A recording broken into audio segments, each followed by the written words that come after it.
নমস্কাৰ চেঙামাৰী উচ্চ মাধ্যমিক বিদ্যালয় পুনৰবাৰ স্বাগতম জনাইছোঁ নহয় জানো আমি কোন ক্লাছৰ তোমালোকে অষ্টমমান শ্ৰেণীৰ ছাত্ৰ ছাত্ৰীসকল ইয়াত আছে আৰু আমাৰ পাঠটো আজি কি শিকিবলৈ গৈ আছোঁ বিদ্যুৎ প্ৰবাহৰ ৰাসায়নিক ক্ৰিয়া আচ্ছা ঠিক আছে আমি বিদ্যুৎ প্ৰবাহৰ বিষয়ে আমি যিখিনি কথা জানিবলগীয়া আছিলে সেইখিনি কথা জানিম তাৰ আগতে আমি যাওঁ কাৰেণ্টনো আমাৰ চাৰিওফালে থকা বস্তু কাৰ কাৰ মাজেৰে যায় হয় নাই এটা আমাৰ আতিকে এইটো বৰ সুন্দৰকৈ বনাইছে আপোনালোকে দেখিছে কেমেৰাত চাওকচোন বেটাৰী এটা আনিছে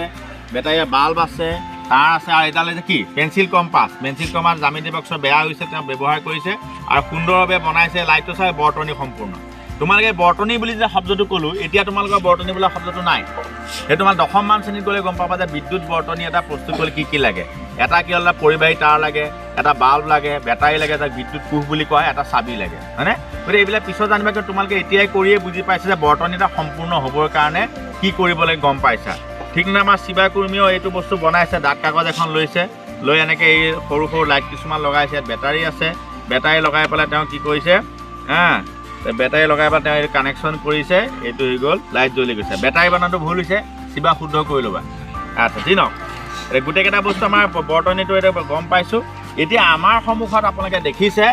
আমাৰ এতিয়া বেটাৰী থকা এচিড মানে লঘু ছালফেৰিক এচিড বা যিখিনি এচিড ব্যৱহাৰ কৰে আমি লৈছোঁ তাৰপিছত নেমু টেঙা আছে নেমু ৰস তাৰপিছত এইটো আমাৰ কি আছিলে কৰ্দৈ ৰস আছে তাৰপিছত ঔটেঙা আছে তাৰপিছত সোণৰ কাণফুলিৰ আমাৰ এগৰাকী ছোৱালীয়ে খুলি দিছে এইখন আমাৰ কটাৰী লো তাৰপিছত প্লাষ্টিকৰ খপ এটা আছে ৰূপৰ চেইন এডাল আছে খোৱা তেল আছে ভিনেগাৰ এচিটিক এচিড আছে আমাৰ তাৰপিছত গাখীৰ আছে তো এইখিনিৰ মাজেৰে আমাৰ এতিয়া বিদ্যুৎ প্ৰবাহ হয় নে নহয় বিদ্যুৎ চালিত হয় নে আমি চাওঁ কাৰণ আমি জানিছোঁ যে এইটো কানেকশ্যন কৰাৰ লগে লগে ইয়াৰ মাজে কাৰেণ্ট গৈছে গতিকে এইটো যাব নে নাযাব হ'বনে সেইকাৰণে কৈ চাওঁ আচ্ছা এতিয়া আমি দুটামান ইয়াৰ পৰা কৰিম ধৰিব এতিয়া এই গাখীৰত ভৰাইছোঁ দেই দুটা লগাই দিব নালাগে এটা এইটো প্লাছ আৰু মাইনাছ ভৰাই দিলোঁ লাইট জ্বলিছেনে নাই জ্বলা গাখীৰত জ্বলা নাই ঠিক আছে গাখীৰত জ্বলা নাই দেই এতিয়া আকৌ এইটো কৰি চাওঁ নহ'লে বেয়া পাব নহয় এতিয়া এইটো আমি ভিনেগাৰ এনেকৈ সোমাই দিলোঁ তাৰপিছত এইফালে এটা সোমাই দিছোঁ লাইটটো জ্বলিছেনে কমকৈ জ্বলিছে ধুনীয়াকৈ আনা ওচৰলৈ এতিয়া টেঙা মানে গাখীৰৰ মাজে কাৰেণ্ট যোৱা নাই কিন্তু ভিনেগাৰ বা এচিটিক এচিড টেঙা হয় নহয় টেঙাৰ মাজে কাৰেণ্টটো গৈছে অলপকৈ জ্বলিছেনে জ্বলিছে এইটো গম পালোঁ দেই তোমালোকে লিখি গৈ থাকিবা দেই কিহৰ মাজে কাৰেণ্ট গৈছে আমি তেতিয়া গম পালোঁ যে ইয়াৰ মাজে কাৰেণ্ট যোৱা নাই ইয়াৰ মাজে কাৰেণ্ট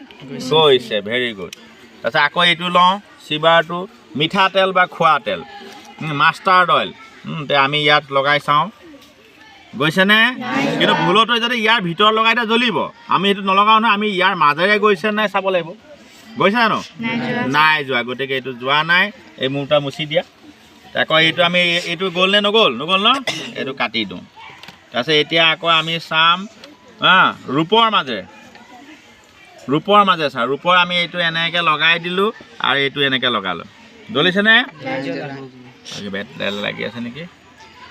এইটো ৰূপ কিবা এইটো কি আছে এইটো চাই লওঁ জ্বলিছেনে জ্বলিছে এতিয়া চোৱা এইটো ইয়াত এনেকৈ লাগি আছে এইটো ইয়াত লাগি জ্বলিছে নাই এতিয়া জ্বলিছে গোটেই ৰূপৰ মাজেৰে কি হৈছে বিদ্যুৎ প্ৰবাহিত হৈছে আমি জানো যে ৰূপ আৰু বিদ্যুৎ প্ৰবাহ সুপৰিবাহী বিদ্যুতৰ ঠিক তেনেদৰে এতিয়া আমি আকৌ চাওঁ প্লাষ্টিক এইটো দি চাইছোঁ দুটা দি চাই আছোঁ প্লাষ্টিকৰ মাজেৰে প্ৰভাৱিত হয় জানো নহয় কেতিয়াও নহয় সোণৰ মাজেৰে এই আছে কিমান জলকে জিলিছেনে জিলিকিছেনে আহিছেনে পোহৰটো আহিছে সোণৰ মাজেৰে বিদ্যুৎ প্ৰবাহিত হয় আচ্ছা লোহাৰ মাজেৰে চাওঁ লোহাটোৰ মাজেৰে চাওঁ গৈছেনে এইটো মানে বেছি হেভি এইটো দি চাওঁ অলপ এটা লাইট জ্বলে নজ্বলে লোৰ মাজেৰে যাব লাগে কমকৈ যাব লাগে চাম দেই একেবাৰে কমকৈ হ'লেও যাব লাগে এতিয়া মামৰ লাগি আছে কাৰণে নেকি এই ইয়াত গৈ চোৱা অকণমান চোৱা দেখিছেনে একে ইয়াত ঢেৰ লাইট আছে কাৰণে জ্বলাইট আছিলে এতিয়া অকণমানকৈ হ'লে যে লোৰ মাজে যায় মানে লোৰ মাজে বিদ্যুৎ প্ৰবাহিত হয় কিন্তু এতিয়া আমি কি চাম আৰু এটা আছে ঔটেঙা ৰসৰ মাজেৰে চাওঁ নাই জেগা কাৰণ টেঙাটো কম টেঙাটো কম এইটো কি খোল খাই গ'ল নেকি আছে এতিয়া আমি ঔটেঙা এইটো দিও চাওঁ ইয়াত এটা বাল্ব আছে তাত ঢেৰ বাল্ব আছে যে এই আছা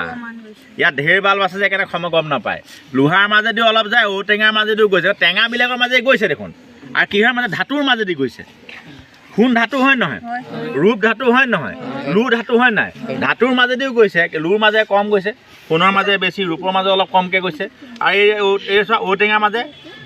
গৈছে এইটো ঔটেঙাৰ মাজে গৈছে হয়নে তাৰপিছত এইটো কি বস্তু কৰদৈ টেঙা এই আছা টেঙাবিলাক চবৰে মাজে গৈছে তাৰমানে টেঙা মানে কি এচিড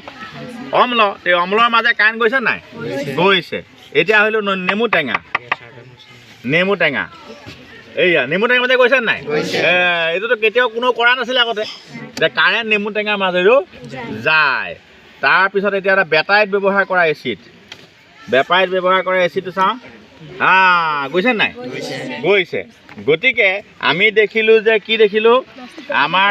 বেটাৰীৰ মাজে গৈ বেটাৰী এচিডৰ মাজে গৈছে টেঙা নেমু টেঙা কৰদৈ টেঙা ঔটেঙা লু সোণ প্লাষ্টিকৰ মাজে নাই যোৱা ৰূপৰ মাজে গৈছে খোৱা তেলৰ মাজে নাই যোৱা ভিনেগাৰৰ মাজে গৈছে গাখীৰৰ মাজে যোৱা নাই তাৰমানে এটা কথা আমি গম পালোঁ পৰীক্ষাটোৰ পৰা যিবিলাক অম্ল আছে অম্ল মানে কি এচিড টেঙা জাতীয় দ্ৰব্যবিলাকৰ মাজেৰে বিদ্যুৎ পৰিবাহিত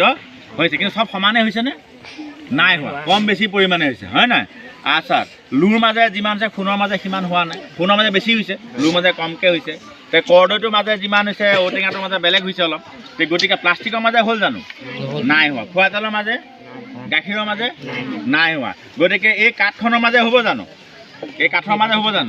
নহ'ব গতিকে আমাৰ কাপোৰত হ'ব জানো নহ'ব গতিকে এইখিনিৰ পৰা এটা প্ৰমাণ হ'ল আমি গম পালোঁ যে বিদ্যুৎ প্ৰবাহৰ ৰাসায়নিক ক্ৰিয়াত মানে কিছুমান বস্তুৰ ৰাসায়নিক ক্ৰিয়া সংঘটিত হয় যেনেকৈ এচিডৰ লগত সেইখিনিৰ কাৰণে সি বিদ্যুৎ প্ৰবাহিত কৰিছে কিছুমানৰ লগত সেইটো বিদ্যুৎ প্ৰবাহী নহয় মানে কুপৰিবাহী যে কুপৰিবাহী কি গাখীৰ খোৱা তেল প্লাষ্টিক কুপৰিবাহী কি ৰূপ সোণ লু আৰু টেঙা এইবিলাক চব হয় নাই এচিড টেঙা নহয় চব বেটাৰী এচিড তাৰ মাজে কাৰেণ্ট যায় গতিকে এইখিনি কথা বুজি পালোঁনে আমি এইখিনি বুজি পালোঁ তাৰ ইয়াৰ পিছৰখিনি কেনেকৈ যায় কেনেকৈ নাযায় ইয়াৰ আয়ন ধনাত্মক আয়ন ঋণাত্মক আয়ন সেইখিনি বস্তু আয়নীয় যৌগ সহযোগী যৌগ এইবিলাক আমি লাহে লাহে ওপৰত গৈ পাই থাকিম হ'বনে আজি চেঙামাৰী উচ্চ মাধ্যমিক বিদ্যালয় সকলোৰে পৰা আমি ক্লাছ 8মান শ্ৰেণীৰ ছাত্ৰদেৰ অলপ বুজি পাইছোঁনে এনেকৈ যে বিদ্যুৎ প্ৰবাহিত হয় ৰাখিছোঁ আজিলৈ ধন্যবাদ।